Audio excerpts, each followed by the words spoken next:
ओम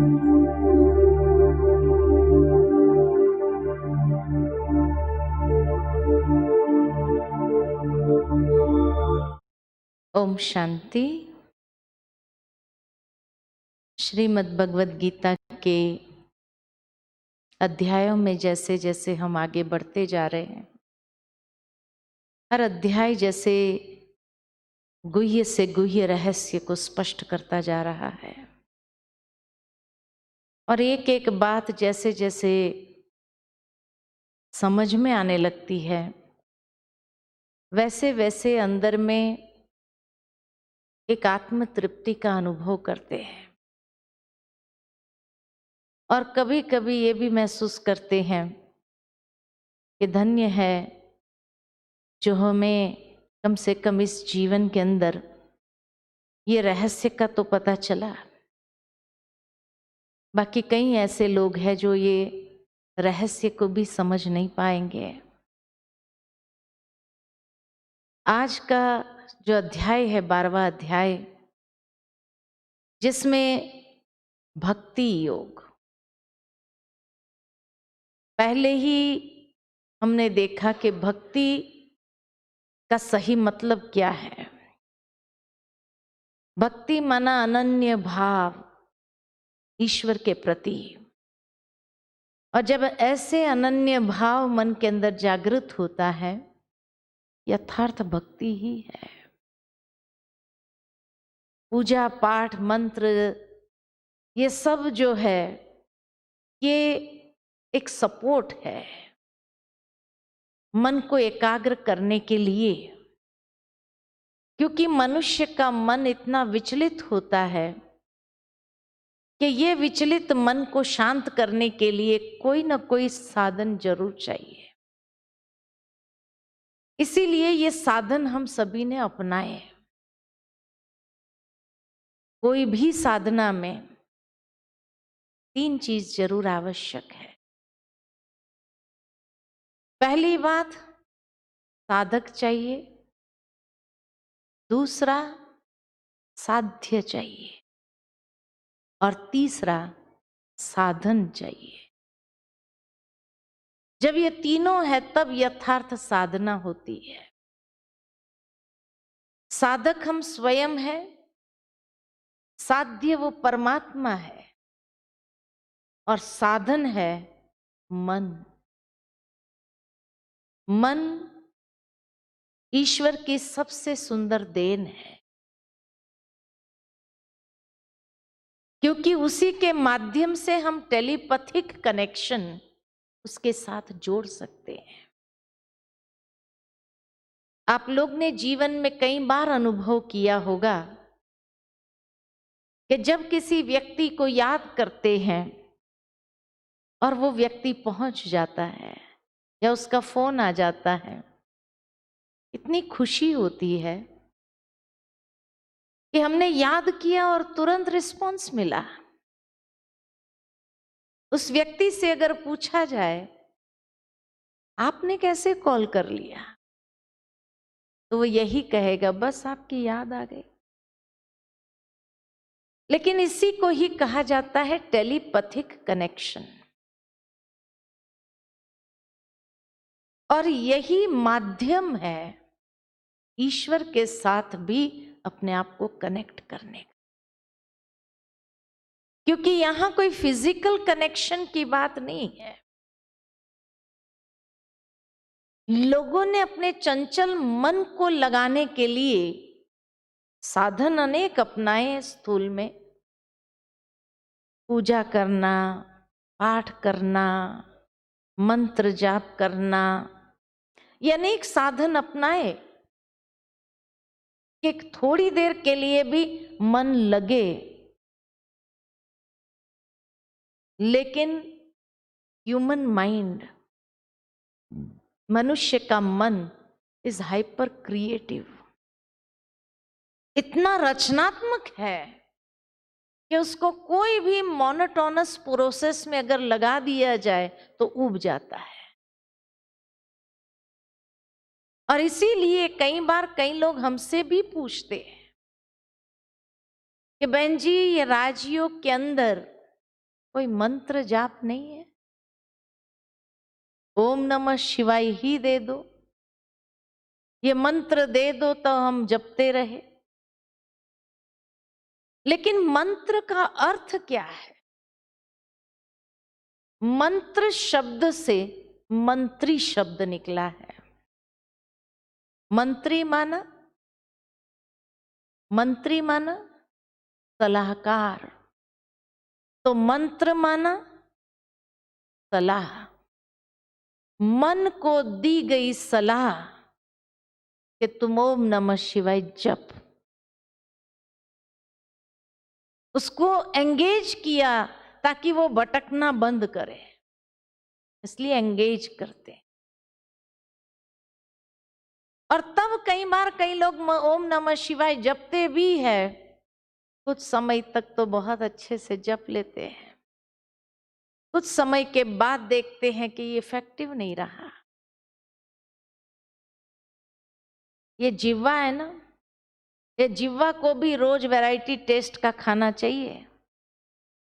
एक ही प्रकार की सब्जी रोटी अगर परोसी जाए तीनों टाइम, कितना दिन खाओगे?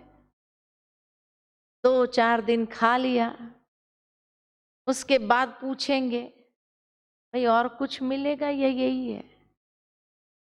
अब बनाने वाले ने कह दिया कि ये आपकी फेवरेट डिश है, हमने यही सीख लिया, अब जिंदगी भर तीनों टाइम यही मिलेगा। खा सकेंगे? अब जब सामने वाले ने एडमिट कर लिया कि उसको और कुछ आता ही नहीं है, तो बहस करने का भी कोई मतलब नहीं। तो दूसरे दिन से क्या करेंगे? बाजार में जाना चालू करेंगे, बाहर जाना चालू करेंगे। कभी होटल में खा के आ गए, कभी कोई मित्र संबंधी के यहाँ खा के आ गए, कभी कोई शादी पार्टी में खा के आ गए। घर में आके कहेंगे हमें भूख नहीं है। अब जो बना रहा है वो खा रहा है, कितना दिन खाएगा? उसकी तो फेवरेट डिश भी नहीं है, कितना दिन खाएगा? आखिर बाजार से एक रेसिपी बुक ला करके उसमें देख देख करके, या टीवी पर जो रसोई शो आता है उसको देख करके कुछ बनाने का प्रयत्न किया और बनाया, और जब आप शाम को आए आपको परोसा, आने के बाद क्या कहेंगे? आने के बाद क्या कहेंगे? क्या कहेंगे? खाने के बाद शायद यही कहेंगे कुछ कम है, वो बाजार जैसा नहीं है, वो टेस्ट नहीं है। भाई जैसे दिखाया था टीवी में वैसे ही सब कुछ डाला, तो क्या कहते, भले डाला होगा लेकिन फिर भी कुछ कम है। समझ में नहीं आ रहा है क्या कम है, लेकिन फिर भी कुछ कम है। लेकिन अगर शुरू से यही मिलता था तो शायद बाहर का टेस्ट अच्छा नहीं लगता था, लेकिन बाहर के खाना की आदत पड़ जाती है, जिह्वा को वो टेस्ट चढ़ जाता है, तो फिर घर में कितनी स्वच्छता से भी बनाया गया पसंद नहीं आता है। बाहर के भोजन में एक्स्ट्रा टेस्ट कौन सा होता है? कौन सा होता है? कौन सा होता है? यही तो एक्स्ट्रा टेस्ट होता है, यही तो एक्स्ट्रा टेस्ट होता है बाहर के भोजन में, जो घर के भोजन में नहीं होता है। ठीक इसी तरह मन का भोजन है विचार, अच्छे विचार उसका भोजन है। और जब मन को भी रोज एक ही प्रकार का भोजन आप परोसेंगे, ओम नमः शिवाय जप, यही मिलेगा। थोड़ा दिन तो मन भी जप लेता है, महीना 2 महीना जप लेगा, 2 महीने के बाद मन भी आत्मा से पूछता है आत्मा और कुछ मिलेगा या यही है? अब आत्मा ने कह दिया ये गुरु मंत्र है, जिंदगी भर जब टाइम मिले तुम्हें यही जपना है।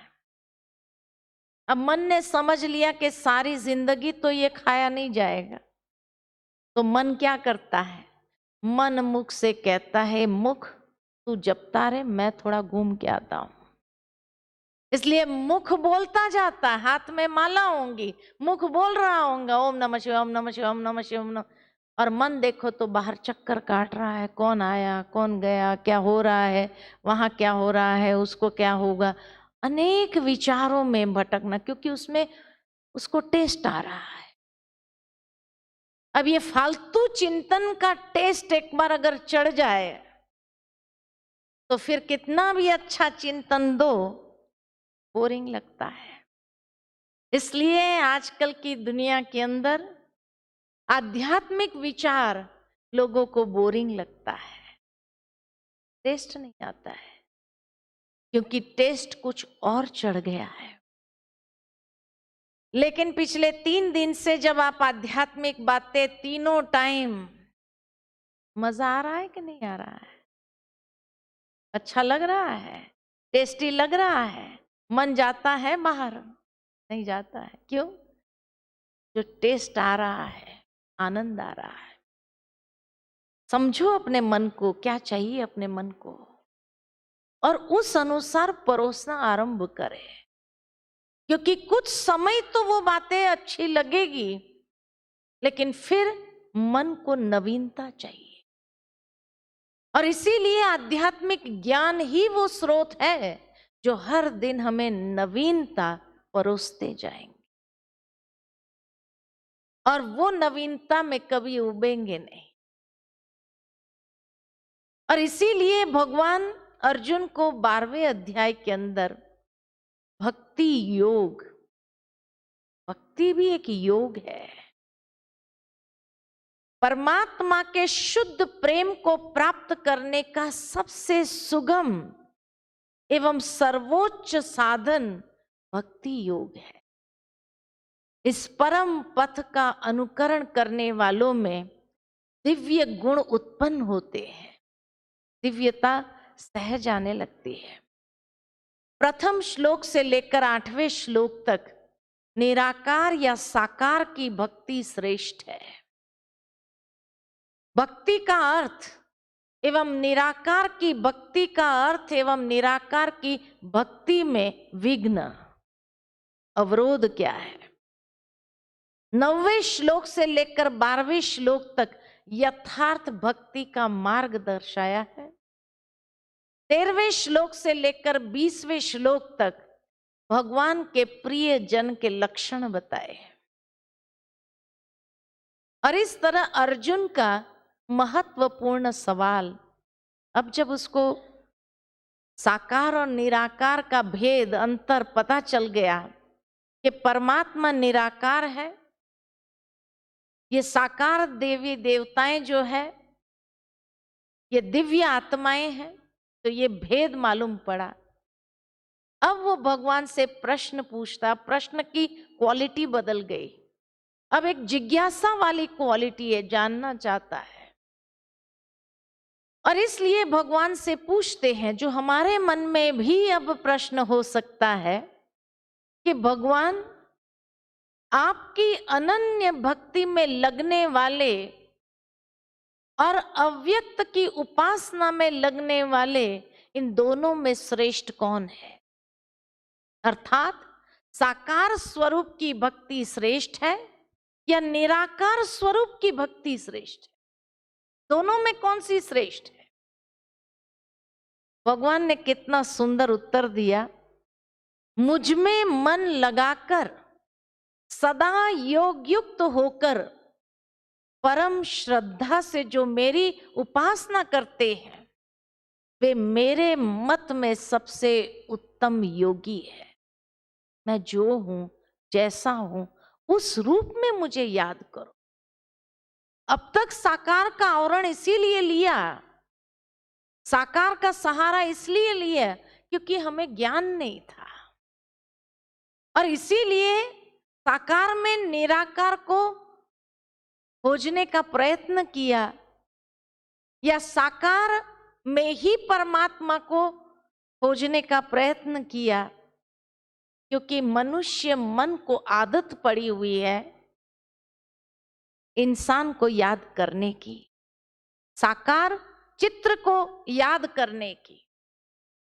और इसीलिए वो अप्रीतम को याद करना, जिसकी प्रतिमा नहीं, उसको याद कैसे करे।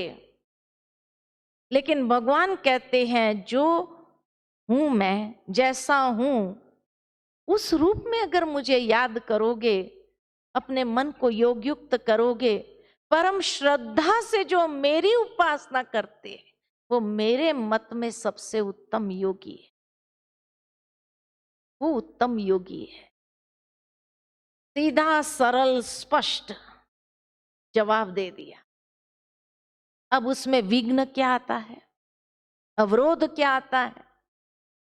अक्सर मनुष्य हमें भी कहते हैं निराकार को याद करने में, लाइट को याद करने में, प्रकाश को याद कर, बुद्धि में टिकता नहीं। कोई आकृति हो तो उसको टिका सकते हैं, लेकिन जिसकी आकृति नहीं उसको टिकाना मुश्किल होता है। बार बार मन भाग जाता है, बार बार जो मन चला जाता है वो क्या कैसे करे, है ना। तो इसी तरह अर्जुन भी यही समझता है, और इसीलिए भगवान उसको यही बात कहते कि जो लोग, क्योंकि मन कहाँ भटकता है, इंद्रियों के पीछे जाता है।